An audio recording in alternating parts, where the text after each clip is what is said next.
Chapter 6. After the initial episode of sexual abuse flashbacks in that spring of 92, I had a few more sporadically over the following couple of weeks, but nothing revealing, mainly just more shadows and smells. I couldn't shake that musty smell and it kept coming back to me. It was to be another 15 years before the next lot of memories surfaced, the year of my 40th birthday. Thankfully, they finally revealed to me the identity of the Shadow Man. To my enormous relief, he was not a member of our family or any one of our family friends.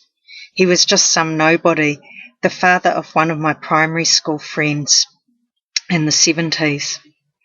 I'd stayed at their house a few times, and with this knowledge I could now approximate a time frame when the abuse would have occurred, somewhere between 8 and 10 years of age. I can calculate this because I remember the music we played when I stayed over. We always listened to the hit parade on the radio and knew all the songs. My favourite was Captain and Tennille's Love Will Keep Us Together. And I was envious of my friend because she had the Wombles LP. I didn't have that one. There is something so inexplicably, wildly incongruous in the pairing of the images of young children singing along with Uncle Bulgaria and Madame Cholet to the refrain of Remember You're a Womble, and raping them. These new memories revealed the origin of the musty smell. I recalled the abuse taking place in an old shed that was used for storing horse tackle. It was full of saddlery and bales of hay. And another, the final memory in the sequence, is of us kids playing on the trampoline sometime later, and my friend's mother coming outside distraught, pleading to us. You wouldn't understand, she was crying. You'll never understand. Too right, and to this day I don't. The mother knew. The ultimate collusion. With these recollections, at least I could finally lay my biggest questions to rest. Something like closure, I guess, or as near as I'm likely to get. The intertwined crises of my relationship breakdown, drug and alcohol abuse, and the revelations of sexual abuse had been emotionally and psychologically catastrophic. For the ensuing months, I tried to get on as best I could. By the end of the year, though, I'd lost my job. It was glaringly apparent to my boss that this wasn't something that was going to be fixed by me taking a bit of sick leave.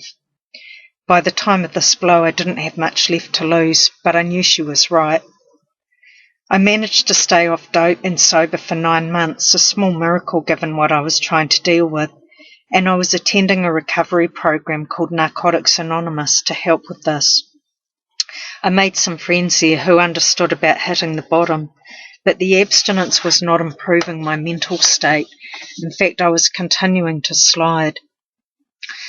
After almost a year had passed, my mother came to stay.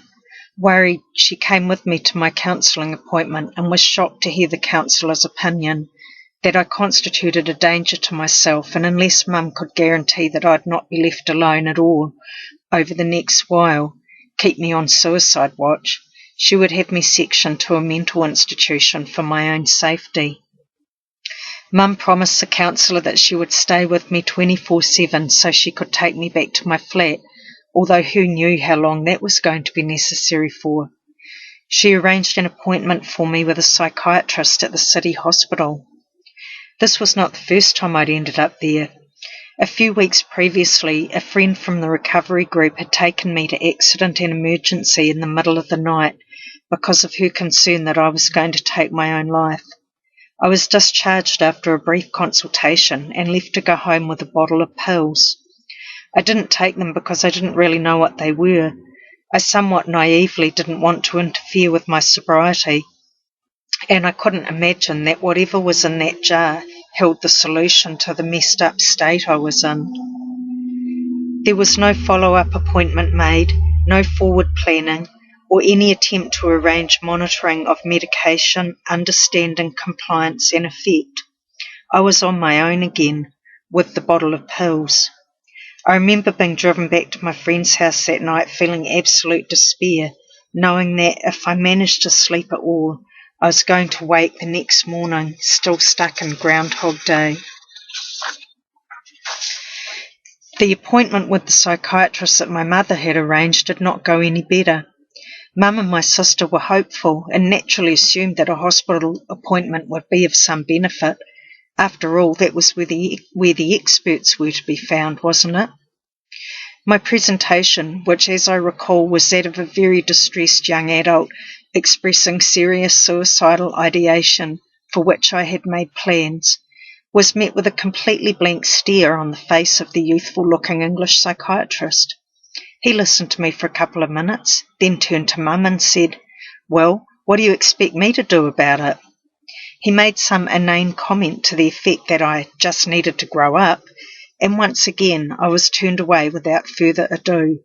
I consider myself extremely lucky to have survived this period of time.